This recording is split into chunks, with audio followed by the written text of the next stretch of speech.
Good morning. Welcome to the Bell and Pollock Legal Show. I'm Gary Bell along with Brad Pollock. This is an injury show. We are injury attorneys. We're here every week to teach you about a different injury subject, to give you information, to educate you, to teach you, try to give you a level playing field with the insurance company that's going to try to beat your claim, reduce your claim, mitigate your claim. And by the way, we do another show. It's a live show on Saturday mornings at 7 o'clock. That show is a call-in show, live radio. You can call in and ask us any question on any legal subject, and we've been doing that for years, all to help people. This show that we have been doing for years is an injury show. We cover different injury subjects. You know, for example, in the past, we've covered everything from neck injuries, back injuries, how insurance companies perform surveillance on you, what you need to do, what you need to know. You can watch any of our podcasts, listen to our podcasts, watch the video podcasts, and you can get the information and you can become educated and trained, and you can have an idea and have information what this insurance company is going to try to do once you've been injured in a claim. We've also done shows on atlantoaxial neck injuries, specific type of neck injuries, myofascial pain syndrome, medical conditions, processing a claim, what you do at the scene of the accident. And if you go to our website, championsofthepeople.com, there's a button there that you can hit, and you can listen to our show on what exactly you need to know before you make the first call to the insurance adjuster after you've been injured in an accident, or before they call you. Because sometimes they call you, catch you off guard, and you really, really don't know what to do. You really don't know what your rights are, but they do. They have their own legal game plan. You need your own legal game plan. That's what this whole thing is all about. We put our 30-plus years of experience into what we call a legal game plan. If you come into our law firm, if you've been injured, you get a free initial consultation. And as part of that free initial consultation, we give you a free legal game plan.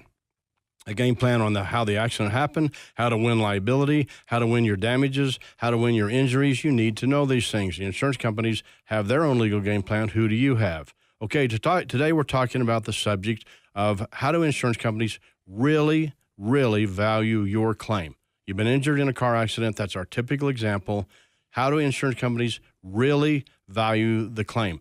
And there's a lot of things go on. We're going to break it down to liability and damages. We're also going to tell you some things in the show I think is going to surprise you on their computer programs when you think you're dealing with an adjuster. So, Brad, let's talk about liability. You know, the scene. At the scene, insurance companies start analyzing and start trying to beat you and value your claim before they've even met you, before they even talk to you, and then they usually start right at the scene of the accident. Well, right. The point of the insurance company, obviously, is to pay as little money as possible. They've collected premiums, but the idea is not to spend those premiums on paying any kind of claims. They don't want to pay the claims, and they want to pay as little as possible. So when they start out, they know that the first place is liability. Who caused the accident, or who is responsible for the accident? Is there somebody else responsible for the damages, for the injuries, causation? Did the accident cause the injury? Is there a mechanism of injury that they can argue wouldn't apply or would apply? They've got accident reconstructionists, they've got engineers, they've got people ready to go to plug in numbers that are going to cause them to be able to argue that you had a very minimal impact or that the compartment that you were in, even if your car took a significant blow, the compartment you were in didn't take a significant blow. So there's not much of an injury. So the first thing they're going to do when they go to value the claim and try and determine the claim is they're going to take what happened, and they're going to try to analyze it and reconstruct it in a way that they can blame you, the injured person, for part of the injuries, or they can blame a third party, someone not their insured, for the injuries or for the cause of the accident, having caused the accident, so they can get some of that percentage of liability off their shoulders. You know, Brad and I have 30 years plus experience each. You can put our experience to work for you. You can call us anytime at 303-795-5900, 795-5900. In the mountains, you can call us at 970-870-8989. That's 870-8989. Anytime, anywhere from the comfort of your own tablet, computer, iPad, phone, our website, championsofthepeople.com. Okay, so Brad just said an important thing, and a few important things. One of the things is the insurance company tries to blame you. You got this picture? You were rear-ended. You were sitting at a stoplight. You were rear-ended. A can't tell you how many people come in and say that, this wasn't my fault. I was rear-ended. Why is the insurance company trying to blame me when I didn't do anything wrong? Well, that's how they value. That's part of the process of how they value your claim. You said, well, wait a minute, I've just got medical bills and I've got some injuries. I went to the doctor. They're also going to look at liability to try to beat you, to try to blame you for part of the accident. If they can blame you, Brad, we've covered the doctrine of comparative negligence before. Comparative negligence, comparing your negligence, and you say, I didn't have any. Comparing your negligence against the negligence of their insured, the driver who hit you. If they can get you blamed for part of the accident, they're going to reduce your damages, reduce your valuation, and that's how they do it on liability. They attack the area of liability first, meaning who's responsible and how much is each person responsible. Well, that's, you've got to understand, this is what the game is all about. And when you say, wait a minute, I didn't do anything wrong, you've got to watch out for the interview, because they're going to call you up and they're going to want to talk to you about your case. Now, again, you have to understand that insurance companies don't believe they need to play fair, and they don't want to play fair. And so even though they're getting your statement and they have their own insured statement, they can take what their insured told them, they'll twist it, they'll turn it, they'll try and make it something that they can blame, or that they can put some of the fault on you. They'll be knowing what angles they're coming from. They'll act like really nice people, like nice interviewers, like right. They're really concerned, like it matters to them to help you. They might even indicate through their tone of voice that they're sympathetic to your position.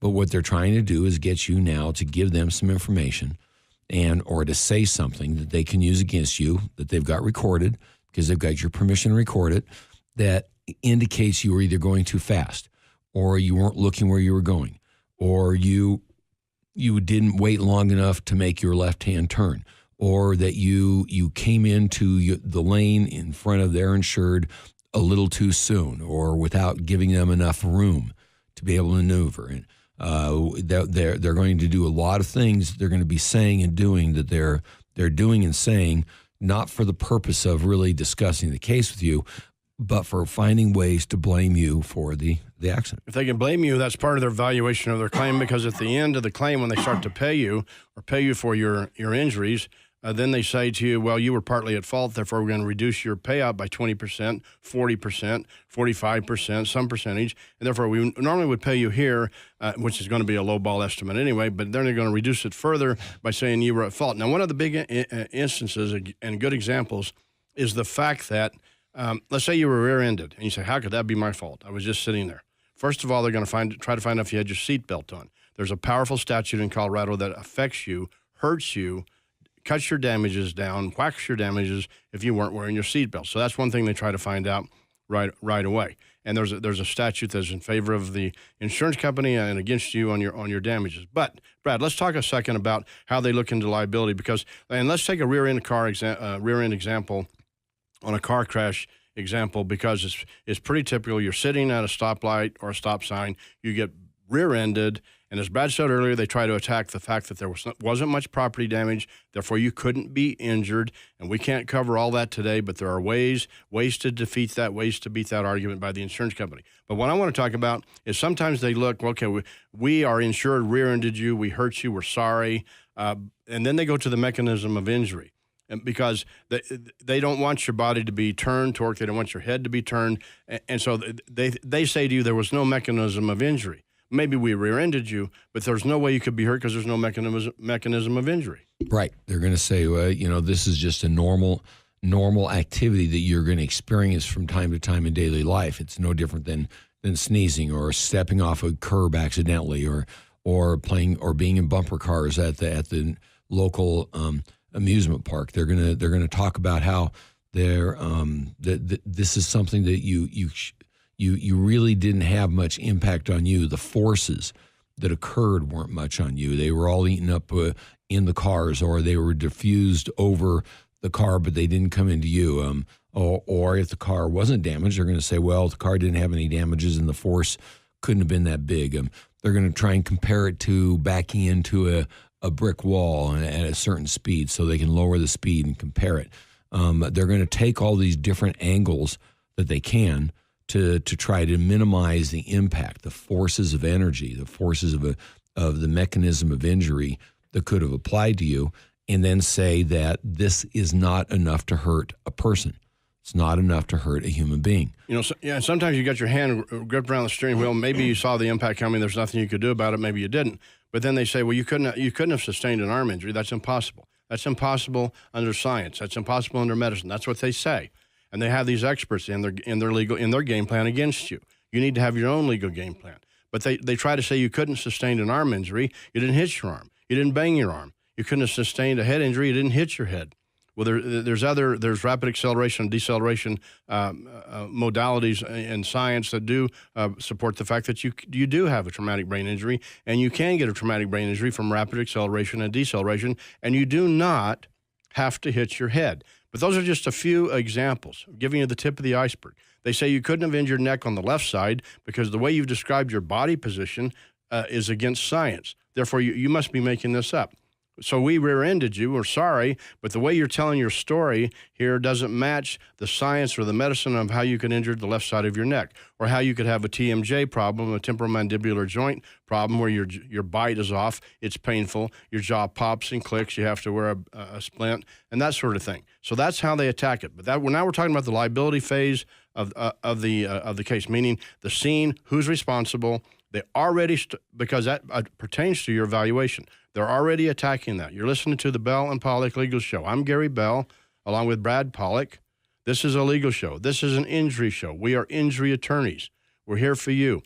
We got offices in Greenwood Village, Denver, Steamboat Springs. We do cases all over the state of Colorado. Big ones, medium ones, small ones, and we do them very well. Put our 30-plus years of experience to work for you. Give us a call at 303-795-5900. Go to our website, championsofthepeople.com, because we are your champions of the people.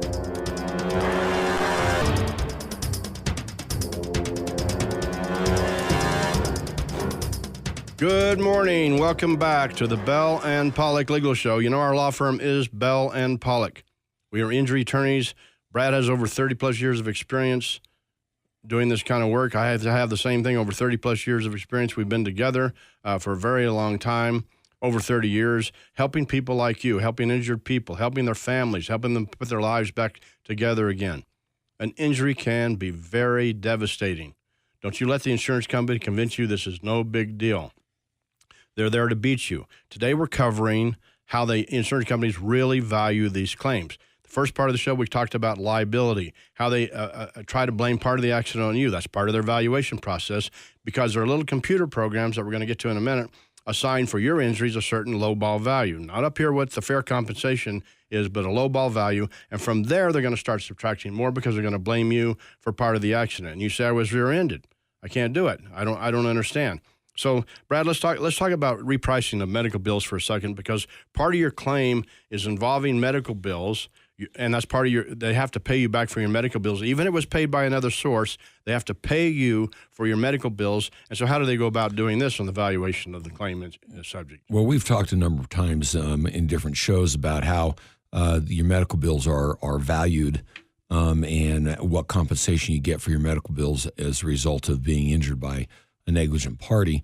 But insurance companies have a new twist on it. And what they do is they realize that they can't take advantage of the amount that actually gets paid by the health insurance company or by Medicaid or Medicare or some other entity. They want to take the benefit. They want to have that benefit passed on to their negligent party, but the courts have said that's not right. That a negligent fault person who's committed some kind of fault shouldn't be able to take advantage.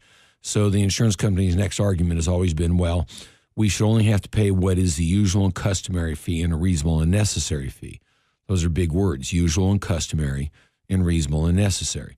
And so what they do is they take a look at and they go after the bills and they reprice them into different categories, giving them different codes, saying, doctor, you weren't doing these things that you should have been doing or to reach this code, this particular code, this ICD code, that's going to allow you to be able to collect a certain amount of money. Or they look and they say your care wasn't necessary at all, and therefore you shouldn't have given it. They'll even look at hospitals and say the hospitals are charging more than the usual and customary rate. They'll tell doctors they're charging more than the usual and customary rate. the insurance companies have nurses, and they have doctors, and they have people who are trained in determining, or claim they're trained in determining, the appropriate price for the care that was given in the by the doctor at the particular time, to reprice and say, you're basically, to all of them, you're charging too much, and you're not charging what the usual and customary fee would be. And so it's in your neighborhood, in your community, wherever your community is. Okay, let's just take your community, and you might be. This is going to shock you. You might you're going to your doctor. Let's say you have a PCP named Dr. X. Been going to Dr. X for 10 years, whoever that person is, and you have health insurance, and health insurance company has been paying your medical bills. No problem, no contest. You go there for a physical, same thing. Now you're injured in a car accident, and you maybe go to the emergency room, and they say, we need to go to your PCP for follow-up care. You go to your doctor, same doctor you've been going to for 10 years. Now the same charge, the doctor looks at you, examines you, does a clinical examination, listen to your subjective symptoms, and has a treatment plan for you. Then they submit their bill. Now the insurance company, for the at-fault party, the one who injured you, can say, and they usually do say in one way or the other, we're not going to pay that bill in full because the bill's not reasonable. It's not necessary. This is your own doctor's charges you've been paying for 10 years. But they have a computer program, that's one way they do it, that says they're going to reprice your bill. So if the doctor charged you $500 for that visit, and maybe took an x-ray, something like that, they're going to say, we're going to pay you $230 because $500 is not reasonable and necessary. This is the same doctor you've been going to for years. And they do that for every one of your treaters. They have these computer programs, and they're called different names. We're going to try to get into that a little bit today, but we're just covering the tip of the iceberg. So they try to reprice your bills. Why, Brad? Because part of your medical bills are part of your valuation of your claim. So they're going to try to prove you were at fault of the accident. That's liability. They're going to try to reprice your medical bills, get them down. And when you ask them, well, wait a minute, why is this? Why are you reducing this bill? Because they'll tell you it's not fair and reasonable, and our computer program says it isn't, although they don't usually try to mention the computer program. Well, the amount of the medical bills forms one of the basic stands, or one of the basic legs of your claim. And so they know they need to attack that. And they know they need to attack it by, one, saying either the care wasn't necessary, or by saying the bill was too high. The doctor just overcharged. And that's what they want to do. And so they're going to go in, they're going to make that claim. They're going to attack your doctor, and you want to make sure your doctor is on board to protect you. Because if you're following your doctor's advice and doing what the doctor says, the doctor should be willing to come forth and say, look, this patient followed my advice, did what I said, and therefore the bill's appropriate. The funniest thing you get to is if you don't follow the doctor's advice, then the insurance company will come in and say you didn't follow the doctor's advice, and therefore you shouldn't get any money because you weren't following the doctor's advice. Right. They say you weren't a compliant patient, therefore you're responsible for your own injuries. You could have helped yourself better. You could have done things better. So on your injury, you didn't follow the doctor's instructions. You didn't take the medication. You say, well, the medication upsets my stomach. Well, he prescribed it or she prescribed it, and you didn't do it. This is how they do these things. You need to know all these things. You need to have attorneys that know all these things. You can come see us anytime for a free initial consultation, 303-795-5900, or go to our website, championsofthepeople.com. Now, Brad just touched on an interesting, very important, critical point, and that is, so you go to the doctor. The doctor says, maybe you need some physical therapy. I'll write you a script for physical therapy. Here you go. Off you go. Then the insurance company later says, you didn't give a good effort in the physical therapy sessions, or you were a no-show one time out of 12, or those physical therapy sessions were excessive. Yeah, but my doctor prescribed them for me. Well, our computer program, we think they were excessive, so we're not going to pay for those. We're not going to put those as part of the valuation of your claim. We're going to deduct those. We're going to reduce your claim. And this is the way it works. Brad, you go through all these conservative modalities of treatment, and they can't have it both ways. And both ways means, number one, they say, well, you didn't go to the protocol, you didn't go to therapy, and you should have. Number two is you had too much therapy. It was excessive treatment. You went to the chiropractor too many times. Let's just talk about that a second. They're going to argue it both ways, and they're going to try and have it both ways. They're going to look and they're going to say, look at this one doctor you didn't go to enough, should have gone to more. Of course, they're not going to say, here's the money you should have had to be able to go to that doctor. And then they're going to say, and you went to this other doctor too much, and you shouldn't have gone to that doctor anymore, regardless of what the advice of the doctors were. You should have been making up your own mind, but then the minute you make up your own mind and decide to try to manage your own care, they're going to say you're not able to manage your own care and you should have been doing what the doctors say, and when you didn't, you caused your own injuries or you failed to recover timely. So, the bottom line is when the insurance company is valuing your claim, they're looking for whatever they can say, whatever they say is wrong, whatever they can say in 2020 hindsight they don't believe should have occurred. And believe me, they can be very compelling and very argumentative about what you should have done with 2020 hindsight and why now you shouldn't get paid for that medical care. Or you should be paid next to nothing. And you need attorneys that know how to fight this. You need to know how to fight it. That's why we do these shows. Okay, let's talk about the bigger picture, Brad. So we've talked about liability. We've talked about repricing your medical bills, even when you've been to that doctor for 10 years. And so let's talk about the bigger picture. They're going to finally give you an offer to settle your case. And there's categories of damages, which we don't have time to go into today. We've covered in a different show. But they're going to give you a valuation and an offer. And they use computer programs. And they have these programs. And one of the programs was called ACE, ACE. Basically, the programs was designed to reduce their payouts. There was another program, are you ready for this, called Bring Back $1 Billion. What do you think that means? Bring back $1 billion to this insurance company. And how are we going to do it? Part of the way we're going to do it is through claims. You can figure that out. If an insurance company saves $1,000 on 1 million claims, how much money is that? So you see where the motivation is. Brad, let's talk about these computer programs and their valuation because, they say this is all we're going to offer you. Take it or leave it. And sometimes they don't even offer you the amount of your medical bills. Well, ACE, Bring Back $1 Billion, Colossus, all these different programs are insurance company programs, which first of all, you have to start questioning some of these computer insurance programs when you as the injured person and where we as personal injury lawyers start saying, okay, give us the basis, tell us the program, tell us how you wrote the program, tell us what's involved in the program and how it calculates, and they say, no, we're not going to give you anything on that. We're going to tell you this is the value of your case, and we've done it through this particular source or this particular program, and that's what we come up with. And you start saying, well, how are they valuing different elements of your case? And what are they valuing? Because you got to understand that by utilizing these programs, most insurance companies are artificially lowering the value of your claim. They plug in such things as damage to your vehicle, expected length of treatment, expected cost of treatment, and a number of other objective variables before determining a value. However, they leave out certain things that are very important. They don't take into account things like pain and suffering. They don't take into account things like the duration of your pain and suffering. They put in their numbers for what the cost will be for your future care. They put in their numbers for what they think your medical expenses will be. When you start trying to figure that out and find out what they're using, they won't tell you. So you can't compare your numbers to their numbers for apples and oranges. And they don't want you to go see an attorney, but what they happen to do, let's say your medical bills are $19,000 and you have injuries to recover over and above that. Your claim is worth much more than $19,000. And let's say they run it through and they offer you $14,000, take it or leave it for everything. And so you don't even have enough money to pay your medical bills. And that's their offer. Then you are forced to file a lawsuit.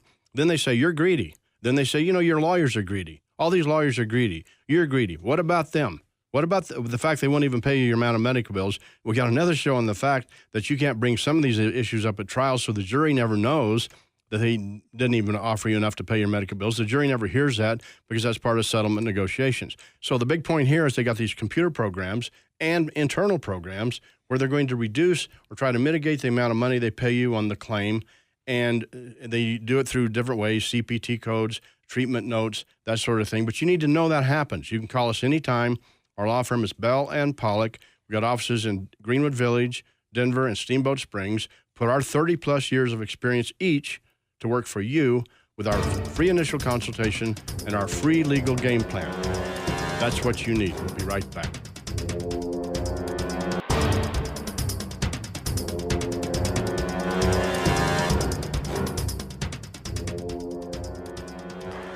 Good morning. Welcome back to the Bell and Pollock Legal Show. We are injury attorneys. We do the show to educate you, to teach you about different injury subjects each week. Hopefully, you get a level playing field and get on a level playing field with the insurance company who's going to try to beat your claim. Okay, Brad, so a couple of takeaways for today is you just understand that they're going to attack your case. They're going to try to, and how they value it, they're going to try to blame you for the accident. And let's just remind everybody about medical bills and the overall valuation. Well, from the very beginning, they're going to attack your claim. They know where to attack it. The medical bills are one of the first places. The damage to your vehicle is one of the first places. They're going to want to talk about the fact that the damages to your vehicles aren't very high. The cost of repair isn't very high. So they try to get you to go with their appraisers, with their adjusters, with their shops that maybe charge less, use different kinds of parts, aftermarket parts, or they do something else that keeps the value of and the cost of the repair to your vehicle down. Because if they can keep these basic numbers down and attack those, they can attack the ones that don't have basic numbers, because if they're using any kind of modifier or multiplier off that, they've created a lesser number that they're beginning with. So from the very beginning, before you ever even get in that accident, they've got themselves set up with different people, different companies, different entities. They're going to take these basic elements and keep them as low as possible. Right. We can't cover every subject today. You can call us anytime, 303-795-5900, or our website, championsofthepeople.com, because we are your champions of the people. We'll see you next week.